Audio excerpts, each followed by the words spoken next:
fellow seekers of the divine, Swami would often remind us that as human beings we are body, mind, and spirit. He would point out to us that as the body is inert and the spirit is ever peaceful, whatever is troubling us is in our mind. The scriptures also tell us that mind is the cause of both bondage and liberation in the human being. And revered Swami Krishnadaji, our late revered General Secretary, used to say that you are nothing except mind. While all this is true, the fact is, of course, that there is another dimension to it, because we all say, my mind, which means that we are something separate from the mind. We may be identified with the mind, but we are not the mind because it is an object to us. We are ultimately that which knows the mind. What, therefore, should be our relationship to the mind? Perhaps the best analogy would be as a parent to a child. We are not the child, but the child does not belong to someone else.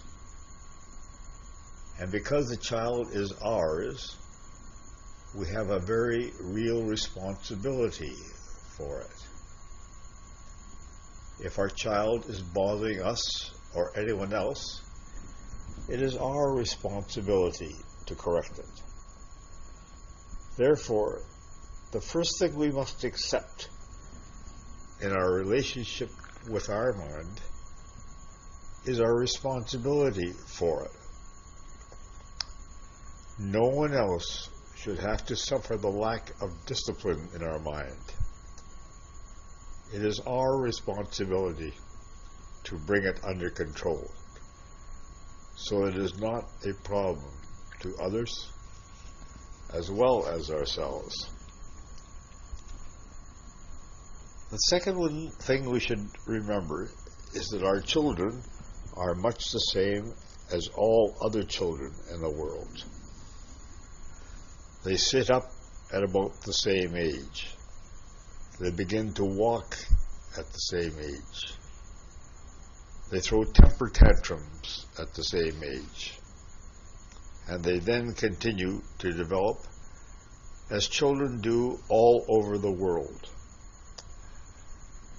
So our child may be unique in our eyes, and of course, every child is unique, but its nature is universal in a much more important sense. So too, our minds are universal in nature. Thus, not only must we take responsibility for our minds, but we should see everything that is there, recognizing that our minds are not really different than other minds.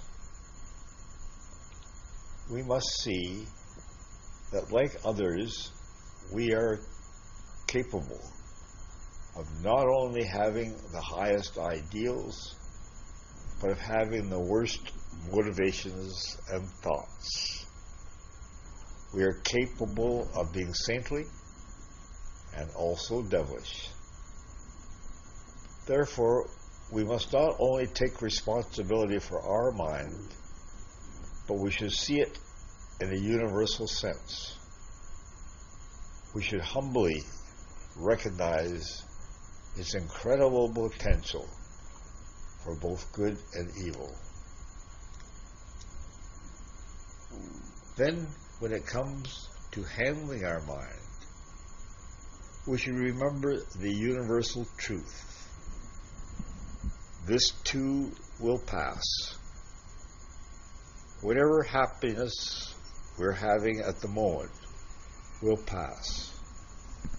Whatever pain we're having at the moment, it will pass. And as Puja Swami Chitanandaji told us, we may not be able to understand or control what comes into the mind, but we can control what we do about it. If something comes into our mind that is not according to the scriptures, just let it be, because it too will pass.